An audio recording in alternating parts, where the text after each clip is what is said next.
Hello everyone, my name is Eklavya Sarkar. Today I'll be presenting to you my paper called Are GAN-based Morphs Threatening Face Recognition? So first I'll present to you the problem that we're trying to solve, how we can generate morphs, the protocol of our experiments and what we're trying to achieve, the results we get, and what conclusions we can arrive at. So to start off with morphing attacks, a threat to biometric systems. What are morphing attacks? Morphing attacks is simply when two different individuals' faces are combined into a single morphed image using a specific morphing algorithm. This is a threat to any biometric system where the reference in an identity document can be altered. And this presents an important issue in systems relying on such identity documents. For example, in the context of an automatic border control, this can be a big issue. So if one has an accomplice and a criminal who don't look like one another at all, but they're nonetheless able to forge a morphed image that they use as a reference in their passport, it is possible that they can cross a border where an automated facial recognition system is present, even though the criminal is not allowed to. The facial recognition system is automated and is able to be fooled through the forged image as both of the two source contributors look like the morphed image, and they're thus both able to authenticate and cross the border illegally.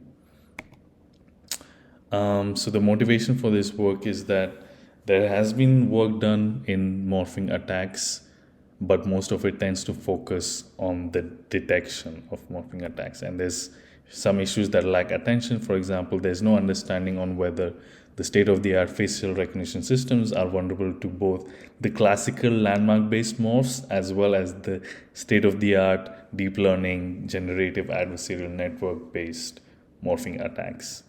There are also very few data sets of morphed images. There's basically only one called AMSL dataset, which we use, and there is a lack of evaluation protocols. So the contributions of this paper is basically the following three. We provide an open source morphing tool for generating morphing attacks using 4 different morphing algorithms given at the link given below. We provide different new data sets with the morph images generating using the different algorithms from 2 different public data sets, and we conduct an extensive set of experiments to assess the vulnerability of state-of-the-art facial recognition systems to such morphing attacks. The data sets we use, which are publicly available, are called Ferret, which is a de facto data set used in a lot of morphing studies. It contains a large number of different images with different identities, and we also use the Face Research London lab dataset, which is ideal for creating morphing attacks as it contains close-up frontal face images of very high resolution, illuminated uniformly, and contains large varieties in ethnicities, poses, and expressions. The morphing tools we use to generate morphs from the datasets I just mentioned are part of 2 main categories. They're the landmark-based morphs, and they're the generative adversarial network-based morphs. So for the landmark-based morphs, we have 2 public morphing algorithms. One is called OpenCV, and one is called FaceMorpher, both of which I'll explain in depth in a minute. And then for the GAN-based morphs, we have essentially StyleGAN, which we can tweak to generate morphs, and we have an optimization on top of StyleGAN called MIPGAN, which is another type of morph, which I'll explain in a second. So for the classical landmark-based morphs is basically a sequence of geometric affine transformations where we take the image of 2 source identities and we extract the landmarks, and then we triangulate, warp, and alpha blend the two images on top of another to get our final morphed image. The only difference between different algorithms is the way the landmarks are extracted. So here we have OpenCV and FaceMorpher, which are both landmark-based algorithms, and you have some ghosting artifacts as the pixels for both source images are still present in the final morph. Then for the StyleGAN based morph, we take two source images and we align them to a certain standard. We project the two images into StyleGAN's latent vector space, and then we can simply linearly interpolate the two latent vectors to generate a middle morph, which we feed back the latent vector through the StyleGAN generator to get an image of the morphed image. And unlike the landmark based images, we can manipulate the expression of the morphs without any visual artifacts. All images are smoothed and there is no ghosting artifact. However, there's no guarantee that the resultant morph is actually a blend of the two source identities. So MIPGAN tries to build on StyleGAN by adding in additional losses to conserve the identities of the two source images. Indeed, it optimizes the latent vector of the StyleGAN morph to improve the perceptual fidelity, the quality, and the identity factor of the StyleGAN morph. It uses 4 different losses, which are described in depth in the original paper, but it uses a perceptual loss, an identity loss, an ID difference loss, and a structural loss with different weightages to improve and optimize the StyleGAN to morph to conserve the identity of the source subjects. So it's an optimization process simply. Finally, I will summarize once the pipeline of our entire experiment. We take images from a normal data set. We generate morphs using the dataset and different algorithms. Then we choose a unmorphed image and a morph image as a reference and a probe, and we apply some pre-processing steps, and then we extract the last layer embedding of the facial recognition system to which we give this reference and probe image. And then we compare the cosine distance between the two embeddings to get the scores, which reflects the distance between these embeddings. And then we tune our decision threshold on the list of our scores to evaluate the vulnerability of a specific facial recognition system based on a list of pairwise distances.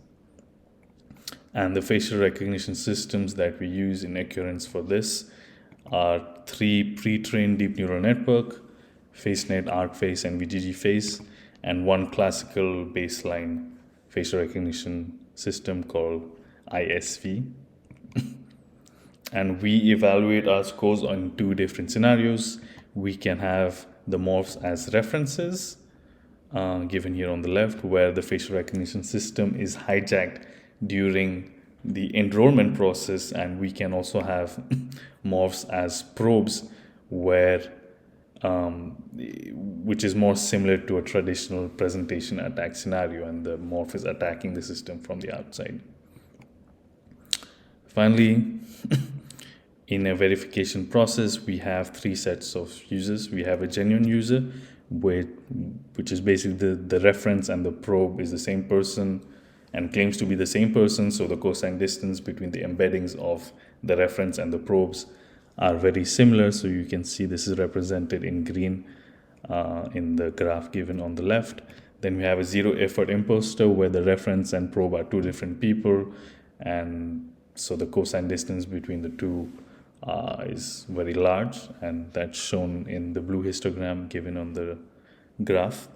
And finally, we have the morph attack imposters where there's a probe and there's a reference which has been which is a morphed image. So this is given in gray, and it's between the genuine users and the cosine and the zero effort imposters in terms of cosine distance.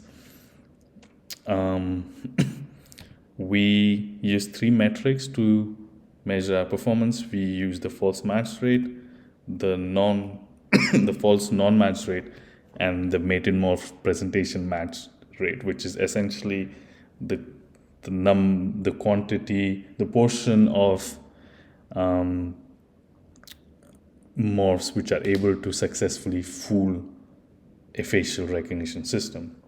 And depending on the morphing tool that one uses, one has a different distribution of morphing attack scores.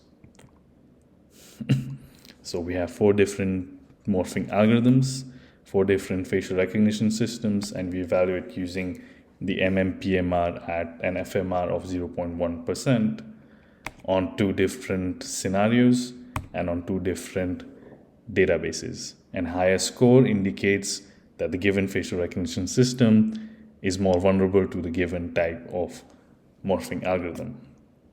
Looking at these results, we can observe that the StyleGAN 2 morphs do not pose a significant threat to the state-of-the-art facial recognition systems compared to landmark-based morphs, even though they are more visually appealing.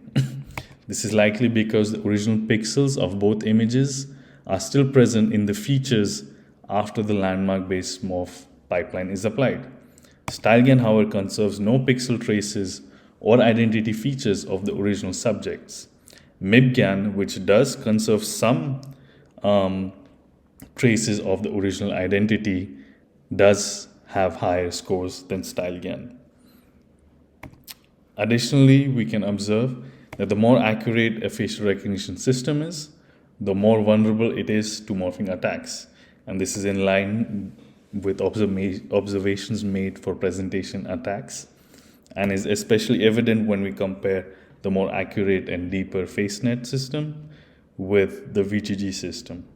And the scores for FaceNet are much higher, indicating a higher vulnerability. The quality used for the original images may also lead to more threatening attacks, specifically in the morph as probes scenario. To conclude, we conducted different vulnerability experiments using 4 different recognition systems on 2 different image databases, using 4 different morphing attacks in 2 different scenarios, and the results show that classical morphs are still more of a threat than GAN-based morphs, despite the higher visual quality. And the more accurate a facial recognition system is, the more vulnerable it is to morphing attacks.